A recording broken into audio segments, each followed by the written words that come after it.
Emma Irene here for Vytelle Vox Pops. I'm here with Dr. David Johnston from the University of New England. David, thank you so much for joining me today. Talk to me about your research.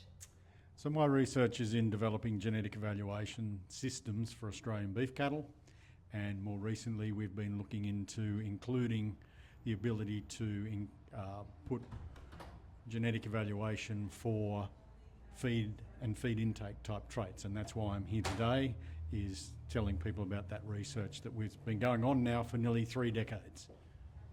What an amazing achievement, 3 decades of research, and that involves the Vytelle SENSE technology. It has. In the early days there were very early prototypes that were able to measure feed intake, but in the more recent years the technology has gone originally to the GrowSafe and now through to Vytelle, and that's allowing us to collect individual feed intake on large number of animals that are often in research projects but also on farm, that gives us individual feed intake and also feed efficiency of those beef animals, which allows us to include that in our genetic prediction, giving producers the capacity to improve the feed efficiency of our beef cattle populations.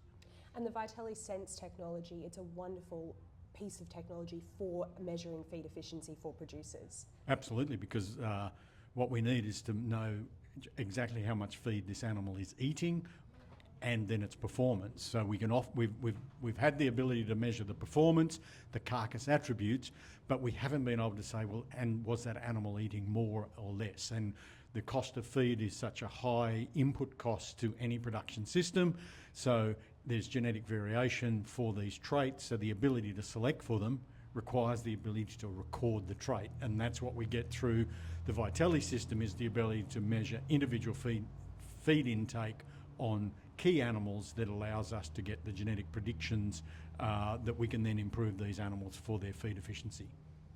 Fantastic. Talk to me a little bit more about the commercial outcomes for growers. You mentioned that feed efficiency is such an important thing to measure, but for our primary producers, why does this result in great commercial outcomes? Well, it allows them to buy bulls where they can make a decision whether they're buying bulls whose progeny are going to eat less or be more efficient than other bulls. So it gives them the power in their breeding programs, in their commercial production systems, particularly if those animals might end up in a feedlot. It gives them capacity to actually purchase bulls with known or predicted genetic merit for feed intake and feed efficiency. So no one tells them what to breed for, but when you can give them the tools, then that gives them the capacity to make that decision. They might have, a tougher country, they might have environmental credentials that they want to align to, societal goals around sustainability, global warming, lower methane emissions. Then providing those tools to breeders gives them the capacity to make those decisions and change their breeding herd, change the cattle that they produce by purchasing the bulls that meet their breeding objective. It's really a way to empower our primary producers to make the right decisions to future-proof their operation. Absolutely, absolutely.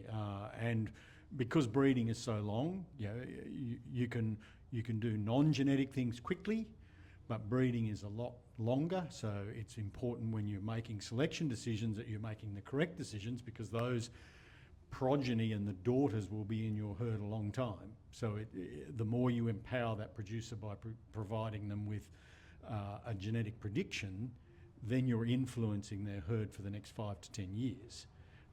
And that can be good and bad. If you make the wrong decision, then it can take you a long time to breed that out of your herd. So that's where, if we want to be improving feed efficiency and feed intake of our herds into the future, then the decisions are made now are going to have an impact for quite some time. Certainly. Well, thank you so much, Dr. David Johnston from the University of New England, for joining me to chat all things Vytelle SENSE. Thank you.